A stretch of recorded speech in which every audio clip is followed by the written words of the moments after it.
Welcome students. आज जो हम लोग क्लास अटेंड करने वाले हैं इसमें हम चैप्टर नंबर 6 के एनसीईआरटी न्यूमेरिकल्स सॉल्व करने वाले हैं।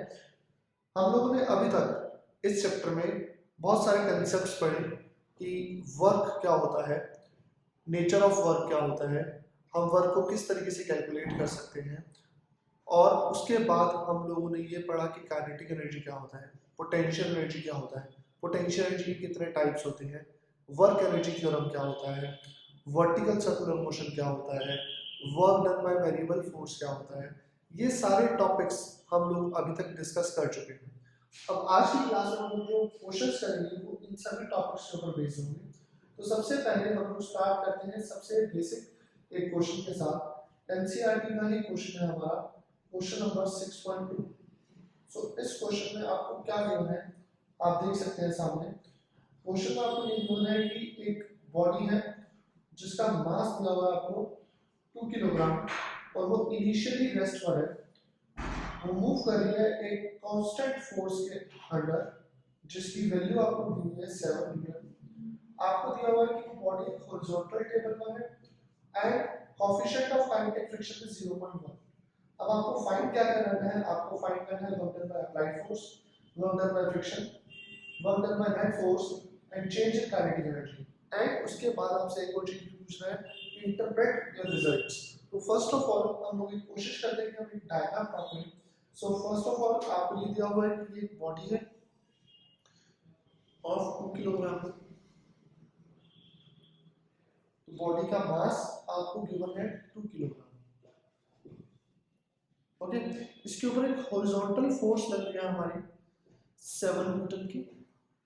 एंड लेट्स से जब ये फोर्स एक्ट करना स्टार्ट कर रही है तो यहाँ पर टाइम है 0। ओके, नाउ यहाँ पर अगर कोएफिशिएंट ऑफ काइनेटिक फ्रिक्शन आपको दिया हुआ है न्यू के 0.1, तो इसके ऊपर बैकवर्ड डायरेक्शन में एक फोर्स लगेगा जिसको हम बोलेंगे काइनेटिक फ्रिक्शन। ओके, बिकॉज ये बॉडी मूव कर रही है।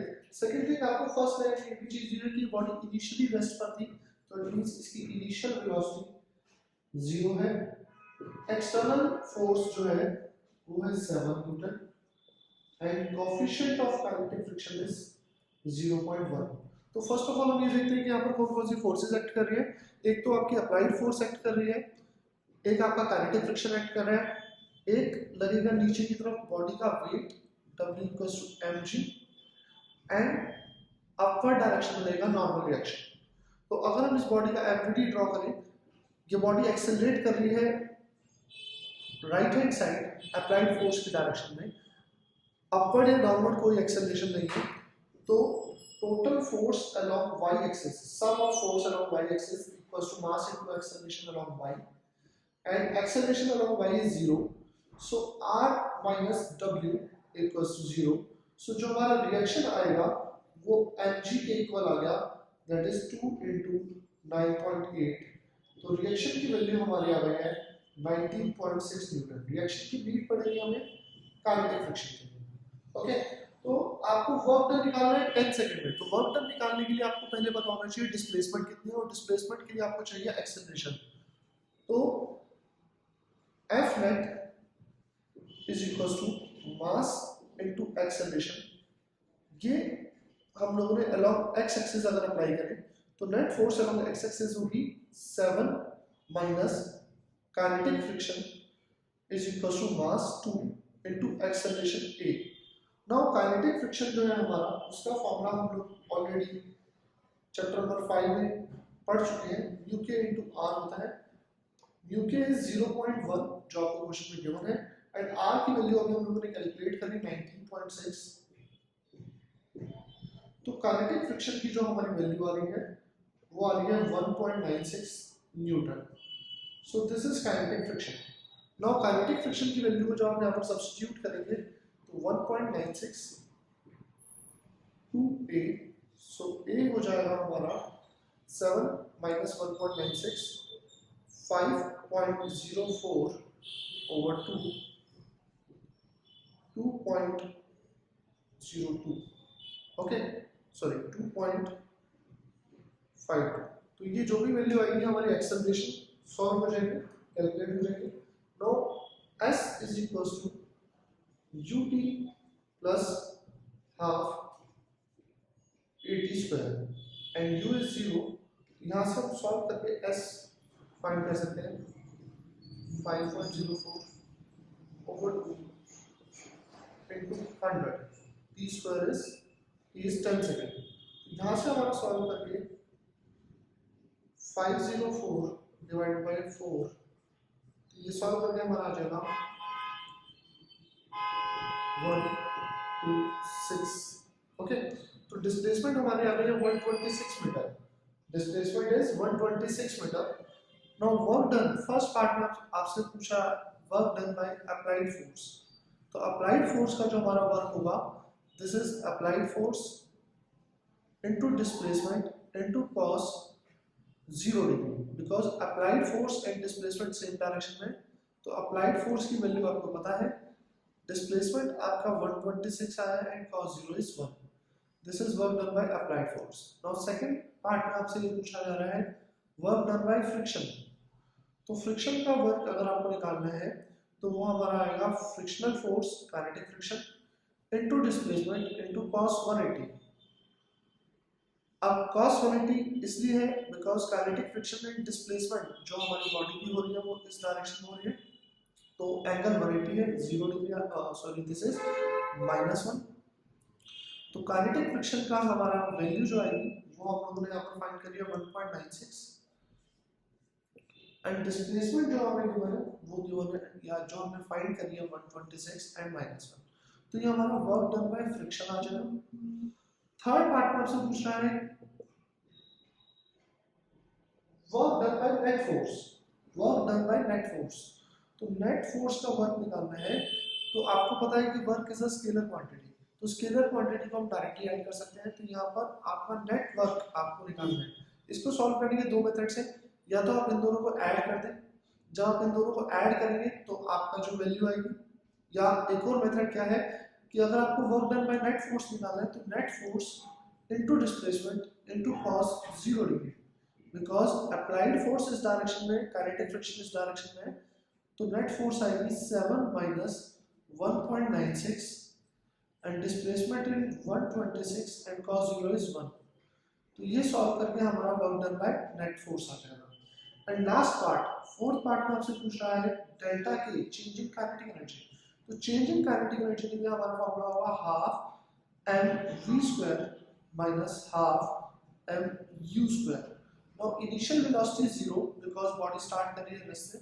मास आपको क्वेश्चन में गिवन है 2 kilogram, so 2 and half cancel हो जाएगा। v स्क्वायर, अब v स्क्वायर हम कैसे कैलकुलेट करेंगे, हमें पता है v square minus u square equals to 2as। तो यहाँ से हमारा एक तो ये इक्वेशन है और एक और इक्वेशन हमारी है v equals to u plus at। तो u आपका 0 है, एक्सेलरेशन आपकी है 2.52 एंड 2t है 10। तो यहाँ से आपका v आ जाएगा, v स्क्वायर की वैल्यू आप करेंगे तो डेल्टा की आ जाएगा। तो ये हमारा चेंज इन काइनेटिक एनर्जी है, वैल्यूज बस आपको सब्स्टिट्यूट करनी है। आप एक और बात देखेंगे, जो यहाँ पर चेंज इन काइनेटिक एनर्जी आ रही है और जो work done by net force है, ये दोनों सेम आने चाहिए, बिकॉज ये वर्क एनर्जी जो हम ऑलरेडी पढ़ चुके हैं कि work done by net force, work done by net force is equals to change in kinetic energy of the body. Okay, चाहे वो वेरिएबल फोर्स हो चाहे वो कांस्टेंट फोर्स हो। तो ये हमारे एनसीईआरटी का क्वेश्चन नंबर 6.2 था। अब हम बढ़ते हैं नेक्स्ट क्वेश्चन की तरफ। आप इस क्वेश्चन को खुद भी ट्राई कर सकते हैं। नेक्स्ट क्वेश्चन है 6.20। तो ये हमारा एनसीईआरटी का अनसॉल्व्ड क्वेश्चन है 6.20। Okay, let's move ahead. तो आप इस क्वेश्चन में देखेंगे, आपको क्वेश्चन में गिवन है कि एक बॉडी है जिसका मास है 0.5 kg। एक बॉडी है जिसका मास है 0.5 kg। ओके, ट्रैवल कर रहा है स्ट्रेट लाइन में, ट्रैवल कर रहा है स्ट्रेट लाइन में विद वेलोसिटी। आपको बॉडी की वेलोसिटी गिवन है v is equals to a x to the power 3/2, a x to the power 3/2। अब इससे मोस्ट ऑफ द स्टूडेंट्स यहाँ पर ये समझते हैं कि a इज एक्सेलरेशन। जी नहीं, ये एक्सेलरेशन नहीं है। अगर आप आगे ध्यान से देखेंगे वो कह रहा है कि ए क्वेश्चन गिवन है 5 metre to the power minus half second inverse. So this is not the unit of acceleration, तो ये एक्सेलरेशन नहीं है, ये कांस्टेंट है। ओके, तो वेलोसिटी की जो आपकी वैल्यू आती है वहां पे 5x टू द पावर 3/2 ए की वैल्यू को सब्स्टिट्यूट करने के बाद आपसे ये पूछा जा रहा है what is the net work या work done by net force, work done by net force पूछा जा रहा है during from x is equals to 0 to x equals to 2 metre, work done by net force. अब इस question में आपको एक और चीज गिवन है, वो है बॉडी का मास। मास आपको क्वेश्चन में गिवन है 0.5 kg। ओके, तो इस क्वेश्चन को करने के दो मेथड है, एक है थोड़ा लेंथी मेथड है और एक है बहुत शॉर्ट मेथड है। तो हम पहले शॉर्ट मेथड देखते हैं या लेंथी मेथड को अवॉइड करते हैं। आपको work done by net force निकालना है, तो work done we know work done by net force is equals to delta के change in kinetic energy from work energy theorem. तो work done by net force is equals to half m v square minus half m u square. Okay, अब आपको v and u initial final velocity and initial velocity ये find करनी है। ये यहां से आ जाएगा v इज इक्वल्स टू आपको गिवन है क्वेश्चन में 5x to the power 3/2। Okay, now आप अगर x की वैल्यू 0 पुट करेंगे बिकॉज 0 to 2 मीटर पूछ रहे हैं, तो जो आपकी वेलोसिटी की वैल्यू आएगी v1 उसको हम बोलेंगे initial velocity which will be 5 into 0 to the power 3/2। तो इनिशियल वेलोसिटी आपकी आ जाएगी 0 एंड जब आप x की वैल्यू यहाँ पर सब्स्टिट्यूट करेंगे 2 मीटर, तो जो आपका v2 आएगा फाइनल वेलोसिटी वो आएगा 5 2 to the power 3/2। तो ये आपकी फाइनल वेलोसिटी आ रही है एंड ये आपकी इनिशियल वेलोसिटी आ रही है। तो आप यहाँ पर अगर वैल्यू सब्स्टिट्यूट करेंगे हाफ m कॉमन आ जाएगा एंड v स्क्वायर में जब आप स्क्वायर करेंगे तो 5 2 3/2 square minus u square, u is 0, so this will be 0 and m की वैल्यू आपको गिवन है क्वेश्चन में 0.5, तो ये हो जाएगा 1/2 into 1/2 into 25 into 2 to the power 3। Okay, power to the power multiply हो जाएगा, तो यहाँ पर हमारा कैंसिल हो जाएगा और सॉल्व करके हमारा जो वर्क डन आ जाएगा वो आ जाएगा 50 जूल्स। तो ये हमारा बहुत सिंपल सा क्वेश्चन था, क्वेश्चन नंबर 6.20 एनसीईआरटी का। अब हम क्वेश्चन का लेवल थोड़ा सा इंक्रीज करते हैं और देखते हैं कि हम लोग नेक्स्ट क्वेश्चन कौन सा डिस्कस करने वाले हैं। नेक्स्ट क्वेश्चन जो हम लोग डिस्कस करने वाले हैं वो है एनसीईआरटी का क्वेश्चन नंबर 6.26। एनसीईआरटी का क्वेश्चन नंबर 6.26। तो मेरी रिक्वेस्ट आप लोगों से यही है कि आप पहले खुद ट्राई करें फिर देन सॉल्यूशन को फॉलो करें। एनसीईआरटी का क्वेश्चन नंबर 6.26। तो वीडियो को पॉज करके आप क्वेश्चन पढ़ सकते हैं। आपको क्वेश्चन क्या गिवन है, a body of mass 1 kilogram situated on a rough inclined surface connected to a spring constant 100 Newton per meter. The block is released from rest and the spring is in unstretched position. Okay, the block moved 10 centimeter downward before coming to rest again. Find the coefficient of friction. Okay, spring assume that spring has a negligible mass and pulley is a frictionless। तो बहुत सारा data given question में given है, तो देखते हैं बहुत किस तरीके से हम इस क्वेश्चन को सॉल्व करेंगे। आपको ये गिवन है कि स्प्रिंग है जो कि एक पुली से कनेक्टेड है एंड पुली के ऊपर से पास कर रहा है और यहाँ पर हमारी एक बॉडी है। इस बॉडी का मास आपको क्वेश्चन में गिवन है 1 किलोग्राम एंड ये बॉडी जिस इंक्लाइन सरफेस के ऊपर है उसका एंगल ऑफ इंक्लिनेशन आपको दिया हुआ है 37 डिग्री। तो फर्स्ट ऑफ ऑल आपको क्वेश्चन में स्प्रिंग कांस्टेंट के की वैल्यू 100 न्यूटन पर मीटर है, बॉडी का मास 1 किलोग्राम गिवन है, आपको बॉडी की initial velocity 0 metre per second given है, बॉडी की जो फाइनल वेलोसिटी है वो भी 0 मीटर पर सेकंड है, बिकॉज बॉडी यहाँ से स्टार्ट होकर के नीचे आई एंड देन फिर वो वहां पर आकर के 10 सेंटीमीटर के बाद दोबारा से रुक गई। जब इस बॉडी ने 10 centimetre down the incline plane आई है तो उसने स्टार्ट भी रेस्ट से करा है और फाइनली भी वो रेस्ट पर आ गए। एंड डिस्प्लेसमेंट आपको क्वेश्चन में गिवन है 10 centimetre means 0.1 metre. Now what we have to find, we have to find the coefficient of kinetic friction. तो फर्स्ट ऑफ ऑल हम यहाँ पर देखते हैं कि बॉडी के ऊपर कौन कौन सी फोर्सेस लग रही है और कौन कौन सी फोर्सेस यहाँ पर बॉडी की काइनेटिक एनर्जी को चेंज करेंगे। तो आप सबसे पहले देखेंगे बॉडी के ऊपर एक तो वर्टिकली डाउनवर्ड डायरेक्शन में वेट लगेगा mg, सरफेस के परपेंडिकुलर हमारी एक फोर्स लगेगी रिएक्शन, बैकवर्ड डायरेक्शन में दो फोर्सेस लगेंगी हमारी, एक तो लगेगा स्प्रिंग फोर्स बिकॉज ये बॉडी नीचे आएगी तो स्प्रिंग फोर्स अपवर्ड डायरेक्शन में, और एक और बैकवर्ड डायरेक्शन में फोर्स लगेगा जिसको हम बोलेंगे काइनेटिक फ्रिक्शन। बॉडी मूव कर रही है डाउनवर्ड डायरेक्शन में तो स्प्रिंग फोर्स बैकवर्ड डायरेक्शन में होगा बिकॉज ये स्प्रिंग एलोंगेट होगा, और काइनेटिक फ्रिक्शन भी हमेशा डिस्प्लेसमेंट के अपोजिट लगता है तो काइनेटिक फ्रिक्शन रहेगा। तो अगर हम इस बॉडी का एफवीडी ड्रॉ करें, एफवीडी को अगर हम ड्रॉ कर रहे हैं तो सबसे पहले आप देखेंगे इस डायरेक्शन में आ रहा है r, this is mg, this is kinetic friction and also spring force and this angle will be 37। ये हम लोग लास्ट चैप्टर नंबर 5 में पढ़ चुके हैं बहुत बार कि जब हम रिएक्शन को पीछे की तरफ एक्सटेंड करते हैं इंक्लाइन प्लेन पर तो जितना इंक्लाइन प्लेन का एंगल होता है उतना ही mg एंड उस एक्सटेंडेड लाइन के बीच का एंगल होता है 37 डिग्री। नाउ जब हम mg के कंपोनेंट्स करेंगे तो आप देखेंगे यहाँ पर ये रहेगा रिएक्शन, इस डायरेक्शन में दो फोर्सेस हैं, एक है काइनेटिक फ्रिक्शन और एक है स्प्रिंग फोर्स, और नीचे की डायरेक्शन में जो वेट का कंपोनेंट आएगा mg का वो आएगा mg sin 37 एंड रिएक्शन के अपोजिट जो mg sin 37 के परपेंडिकुलर है वो आएगा mg cos 37। तो ये कंपोनेंट्स हम चैप्टर नंबर 5 में करना ऑलरेडी सीख चुके हैं। mg की जब आप कंपोनेंट्स करेंगे तो इस डायरेक्शन में cos आएगा और उसके परपेंडिकुलर sin आएगा। अभी बॉडी डिस्प्लेस कर रही है नीचे की तरफ तो आप समझ सकते हैं यहाँ पर किस किस फोर्सेस का वर्क नहीं होगा। वर्क डन का हमारा फॉर्मूला होता है Fs cos थीटा। तो हम लोगों ने एग्जांपल पढ़ा था जीरो वर्क का।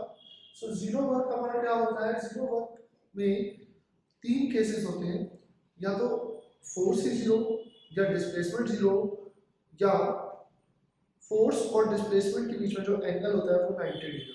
तो आप यहाँ पर देख सकते हैं ऐसी दो फोर्सेस हैं जिसका डिस्प्लेसमेंट के साथ एंगल 90 है। तो रिएक्शन और डिस्प्लेसमेंट परपेंडिकुलर है तो work done by reaction will be zero. Similarly mg cos 37 and displacement ये भी हमारे परपेंडिकुलर है तो इसका भी वर्क जीरो होगा। तो वर्क यहाँ पर टोटल तीन फोर्सेस का हो रहा है, एक हो रहा है mg sin 37 का जो बॉडी को नीचे लाना चाह रही है, और एक वर्क हो रहा है स्प्रिंग फोर्स का एंड काइनेटिक फ्रिक्शन का। तो work done by net force या net work done equals to delta के, वर्क एनर्जी थ्योरम को हमने अप्लाई करा। अब यहाँ पर तीन फोर्सेस वर्क कर रही है, एक फोर्स वर्क कर रही है mg sin थीटा, तो work done by mg sin 37 plus work done by friction kinetic friction plus work done by spring force is equals to final kinetic energy minus initial kinetic energy. ये हमने apply करा है bye work energy theorem. ये हमने theorem apply करी है because आपको final and initial velocity दोनों गिवन है। तो फाइनल वेलोसिटी भी जीरो है एंड इनिशियल वेलोसिटी भी जीरो है, तो आप यहाँ से कंक्लूड कर सकते हैं कि जो फाइनल काइनेटिक एनर्जी होगी हाफ mv² वो भी जीरो होगी and initial kinetic energy half mu² वो भी जीरो होगी। तो ये दोनों टर्म्स जीरो हो चुके हैं। अब आपको देखना है कि तीन forces mg sin 37 kinetic friction और स्प्रिंग फोर्स का वर्क कितना होगा एंड देन उसको सॉल्व करके हमारा आंसर आएगा kinetic friction, coefficient of kinetic friction. तो उसके लिए हमें थोड़ा स्पेस चाहिए होगा, तो मैं आपको रिक्वेस्ट करूंगा कि आप वीडियो को पॉज करें, एफवीडी ड्रॉ करिए, डायग्राम ड्रॉ करें और देखिए कौन कौन सी फोर्सेज लग रही है। मैं दोबारा रिपीट कर देता हूँ, रिएक्शन और डिस्प्लेसमेंट परपेंडिकुलर है, mg cos 37 और डिस्प्लेसमेंट भी परपेंडिकुलर है, तो जो फोर्सेस डिस्प्लेसमेंट के परपेंडिकुलर होते हैं उनका वर्क जीरो होता है। तो अब हम इस डायग्राम को रन कर रहे हैं और आगे फर्दर प्रोसीड कर रहे हैं। लेट्स सी, देखिए बेटा यहाँ पर work done by mg sin 37, तो वर्क डन का हमारा फॉर्मूला है fs cos थीटा, तो फोर्स है हमारा mg sin 37, डिस्प्लेसमेंट है हमारी 0.1 10 सेंटीमीटर आपको क्वेश्चन की गिवन थी, and cos 0 because mg sin 37 downward direction में था, डाउन द इंक्लाइन प्लेन था, डिस्प्लेसमेंट भी डाउन द इंक्लाइन प्लेन थी, तो उनके बीच का एंगल होगा 0। Work done by kinetic friction, तो उसका फॉर्मूला होगा काइनेटिक फ्रिक्शन, काइनेटिक फ्रिक्शन का फॉर्मूला होता है म्यू के into R, coefficient of kinetic friction into normal reaction into displacement, displacement है हमारी 0.1 एंड cos 180, cos 180 इसलिए आया क्योंकि जो काइनेटिक फ्रिक्शन था वो डिस्प्लेसमेंट के अपोजिट डायरेक्शन में लग रहा है। एंड लास्ट है हमारा work done by spring force, तो work done by spring force हम लोगों ने डायरेक्ट कैलकुलेट करा हुआ है चैप्टर नंबर 6 में ही, इलास्टिक पोटेंशियल एनर्जी के अंदर। तो वहां पर हम लोगों ने ये पढ़ा था कि work done by spring force होगा -12 के एक्स स्क्वायर, जहां पर हम x डिस्प्लेसमेंट लेते थे, equals to final kinetic energy minus initial, ये दोनों ही जीरो थे।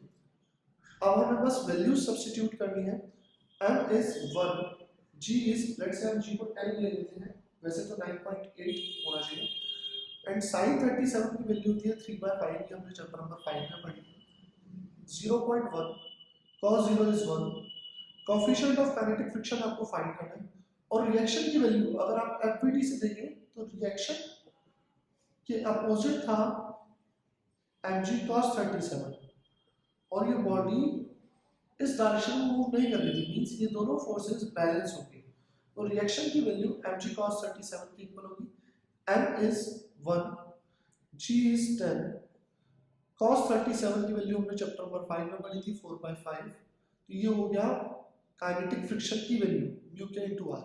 Now displacement 0.1 cos 180 -1 plus minus minus half k spring constant आपको क्वेश्चन में गिवन है 100 and displacement is 0.1 again square. यहाँ पर हमारा सॉल्व करके अब ये जो हमारी इक्वेशन बनेगी, इस पूरी इक्वेशन में आपको एक ही अननोन है, दैट इज म्यू के, तो इसको सॉल्व करके आपकी ये दोनों नेगेटिव टर्म्स वहाँ पे जाके पॉजिटिव हो जाएगी, तो ये हमारा आ जाएगा 4/5, पॉइंट आएंगे 10 आएगा, 10 माइनस का वहाँ पर आगे पॉजिटिव हो जाएगा इनटू म्यू के, सेम 0.1 का स्क्वायर होगा 0.01, और इसको 100 से मल्टीप्लाई करेंगे तो 1 आ जाएगा, minus half is equal to, again point उठाएंगे यहाँ पर आपका 10 आएगा, 10 एंड 10 कैंसिल हो जाएगा आपका, तो दिस विल बी 3/5, तो इसको सॉल्व करके म्यू के इनटू 4/5, 3/5 प्लस हाफ, तो सॉल्व करके आपकी वैल्यू आ जाएगी म्यू के की, एंड यही हमें क्वेश्चन में फाइंड करना है। तो ये हमारा क्वेश्चन था। अब हम बढ़ते हैं नेक्स्ट क्वेश्चन की तरफ। नेक्स्ट क्वेश्चन जो हम लोग डिस्कस करने वाले हैं वो डिस्कस करने वाले हैं कोलिजन के ऊपर बेस्ड। तो कोलिजन के ऊपर जो हम लोग बेस क्वेश्चन डिस्कस करने वाले हैं वो है question number 6.17, NCERT question number 6.17, बहुत ही बेसिक क्वेश्चन, बहुत ही बेसिक कंसेप्ट। तो देखते हैं क्वेश्चन में क्या कह रहा है, आपके सामने क्वेश्चन लिखा हुआ है। क्वेश्चन में ये कह रहा है कि a bob A of pendulum released from 30 degree to the vertical hits the another bob B of same mass at rest on a vertical table as shown in the figure 6.15. How high does the bob A rise after the collision? Neglect the size of the bob and assume the collision to be elastic. तो first of all हम question में figure जो आपको given है वो मैं draw कर देता हूँ। सो एनसीईआरटी का क्वेश्चन, आप एनसीईआरटी का फिगर चेक कर सकते हैं। क्वेश्चन में आपको ये गिवन है कि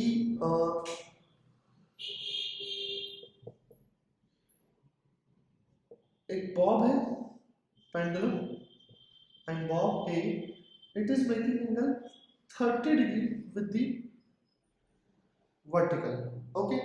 एंड ये बॉब जा करके हिट कर रहा है एक बॉडी को, अनदर बॉब को या बॉल को, जिसका सेम मास है b, इसका भी मास m है एंड इस बॉब का भी मास m है। तो आपसे ये पूछा जा रहा है कि आफ्टर हिटिंग, जब ये इसको हिट करेगा तो बॉब a कितना राइज करेगा। अब ये हम लोगों ने इलास्टिक कोलिजन में डेरिवेशन में ये पढ़ा था कि अगर दो बॉडी सेम मास की हो, अगर दो बॉडी सेम मास की हो तो क्या होता है हमारा, इफ टू बॉडीज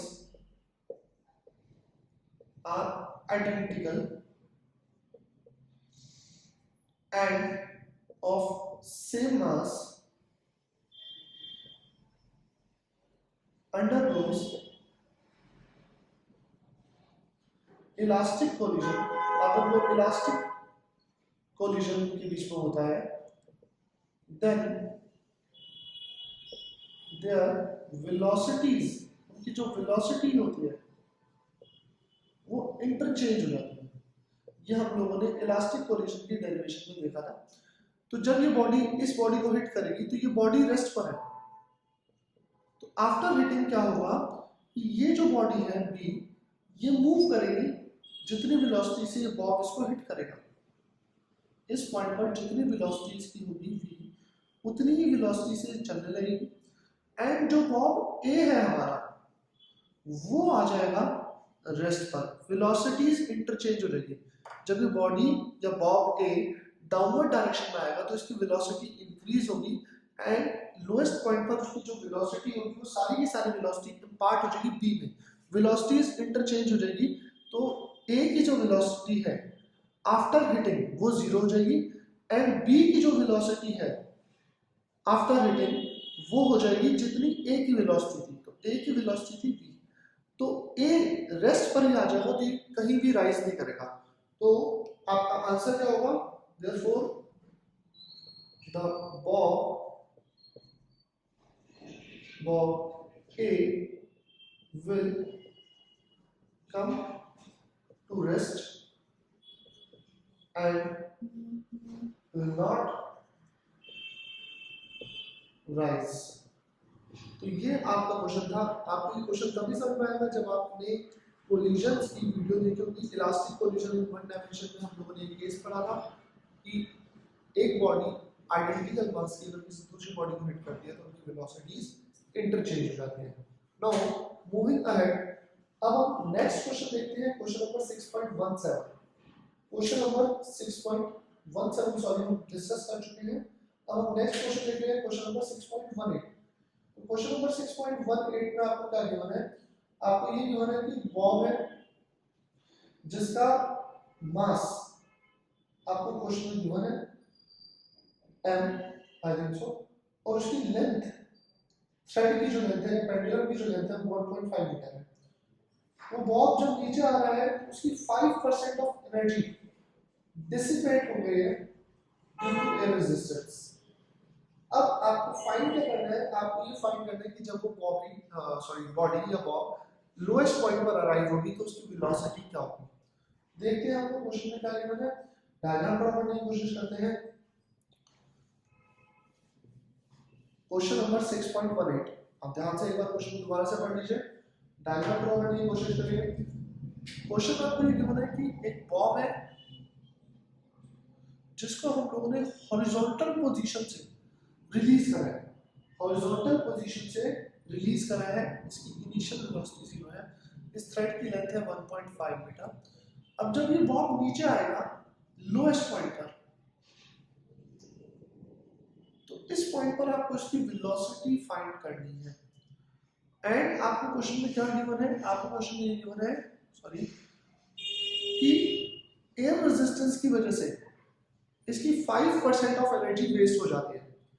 तो अगर आप देखेंगे टोटल एनर्जी यहाँ पर जो है वो इनिशियली जो टोटल एनर्जी है वो initial potential and initial kinetic 0 है रिलीज करा है उसे, थ्रो नहीं करा। तो इनिशियली हमने उसको कुछ वेलोसिटी इम्पार्ट नहीं करी है, तो इनिशियल एनर्जी उसकी है mgh। नाउ h जो होगा उसका, जो बॉब की हाइट होगी वो उसके लेंथ ऑफ थ्रेड के इक्वल ही होगी, तो 1.5 मीटर। ओके, अब जब ये बॉडी नीचे आएगी तो उसकी 5% एनर्जी वेस्ट हो गई है एयर रेजिस्टेंस में, तो 95% पोटेंशियल एनर्जी कन्वर्ट हो पाएगी काइनेटिक एनर्जी में। ये कंसेप्ट हम पढ़ चुके हैं कि जब कोई बॉडी किसी एक पर्टिकुलर हाइट से नीचे आती है तो इन दैट केस उसकी पोटेंशियल एनर्जी डिक्रीज होती है, काइनेटिक एनर्जी इंक्रीज होती है।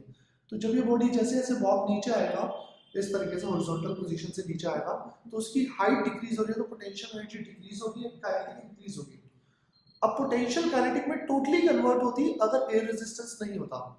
तो आप देख सकते हैं कि फाइनल काइनेटिक एनर्जी जो होगी वो होगी 95% ऑफ इनिशियल टोटल एनर्जी या initial potential energy, because 5% waste हो चुके हैं। तो final kinetic energy will be half mv square 95% of initial potential energy या टोटल एनर्जी, क्योंकि इनिशियल काइनेटिक एनर्जी नहीं थी उसके पास। So m and m will cancel out. तो आप यहाँ से देख सकते हैं g की वैल्यू हमारी 10 अगर हम सब्स्टिट्यूट करते हैं, h 1.5 95/100 half v square, point हटाएंगे यहाँ पर 10 आएगा, 10 एंड 10 कैंसिल होगा, कैलकुलेशंस होगी, तो कैलकुलेशन करने के बाद v की जो वैल्यू आएगी that is 95 into 30 over 100 under. तो ये आपकी वेलोसिटी की वैल्यू आ जाएगी आफ्टर रीचिंग दी लोएस्ट पॉइंट। तो ये हमारा क्वेश्चन था, एनसीईआरटी का ही क्वेश्चन था जो हम लोगों ने डिस्कस करा, क्वेश्चन नंबर 6.18। अभी हम लोग वो क्वेश्चन डिस्कस कर रहे हैं बेटा जो एग्जाम में बहुत ज्यादा आते हैं। ओके, अब हम लोग दो क्वेश्चंस और डिस्कस करेंगे एनसीईआरटी के, इसी टॉपिक से रिलेटेड, इसी चैप्टर से रिलेटेड। वो क्वेश्चन है एग्जांपल नंबर 6.8। एग्जांपल नंबर 6.8 आप एनसीईआरटी में देख सकते हैं। एग्जांपल नंबर 6.8 में क्या गिवन है?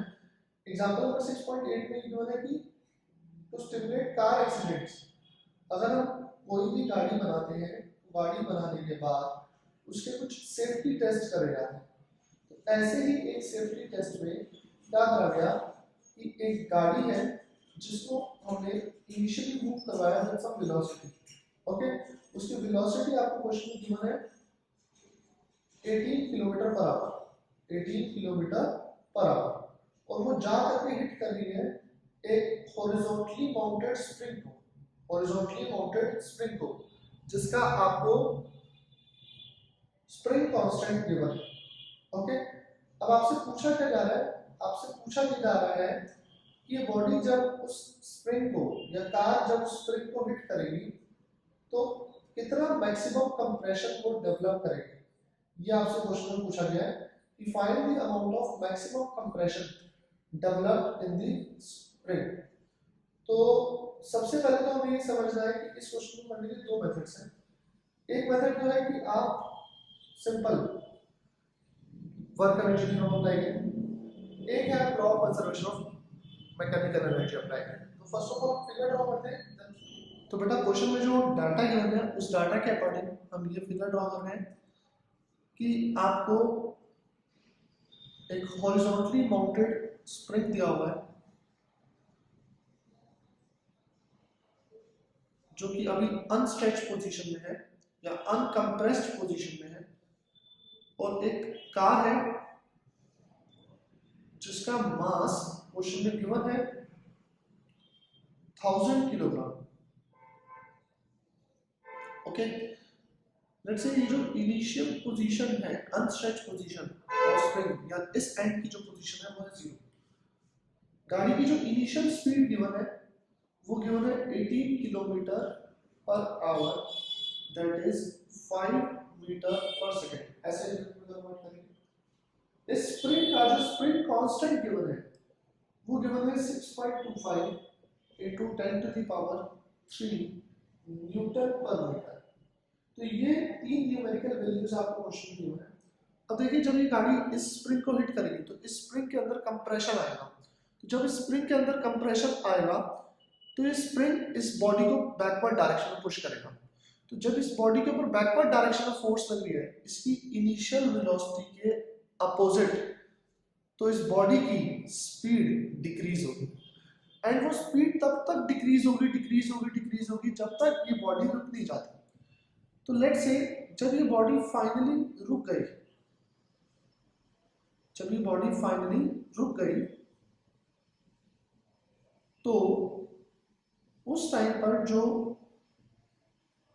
स्प्रिंग के अंदर कंप्रेशन आया है यहां तक का, यहां से लेकर के यहां तक का, ये जो इसकी फाइनल पोजीशन है, ये कंप्रेशन आया है एक्स मैक्स। इस टाइम पर स्प्रिंग के अंदर मैक्सिमम कंप्रेशन होगा जब ये बॉडी रुक जाएगी। जब तक ये गाड़ी रुकेगी नहीं तब तक वो और कंप्रेस करेगी, और जब ये रुकेगी देन उसके बाद ये बाउंस बैक करेगी तो स्प्रिंग दोबारा से एलोंगेट होगा। तो स्प्रिंग के अंदर मैक्सिमम कंप्रेशन तभी आएगा जब ये कार रेस्ट पर आएगी फॉर अ इंस्टेंट। तो इस गाड़ी की काइनेटिक एनर्जी डिक्रीज हो रही है।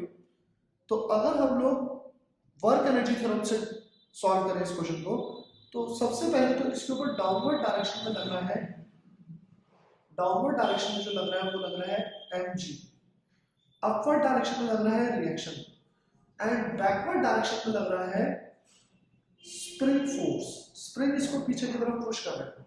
ओके, तो वर्क डन। अब यहाँ पर आप देखेंगे डिस्प्लेसमेंट हो रहा है हॉरिजॉन्टली, mg और रिएक्शन वर्टिकली लग रहे हैं। तो रिएक्शन का डिस्प्लेसमेंट के साथ एंगल जो है वो है 90। रिएक्शन का डिस्प्लेसमेंट के साथ एंगल 90 है तो रिएक्शन का वर्क नहीं होगा। वेट का भी डिस्प्लेसमेंट के साथ एंगल है 90, तो वेट का भी वर्क नहीं होगा। ओके, तो इन दो फोर्सेस का यहाँ पर वर्क नहीं होगा। ठीक है, तो जिन दो फोर्सेस का वर्क नहीं होगा, लास्ट जो हमारी फोर्स बची है वो है फ्रिक्शन। तो वर्क डन, अच्छा इनिशियल वेलोसिटी 5 है तो फाइनल वेलोसिटी आपकी 0 है। तो work done by net force is equal to delta K. ये हम लोग वर्क एनर्जी थ्योरम से अभी सॉल्व कर रहे हैं, work energy theorem. Now work done by spring force हम लोगों ने इलास्टिक पोटेंशियल एनर्जी में पढ़ा है, तो पहले हम इसको थोड़ा प्रॉपर्ली लिख लेते हैं।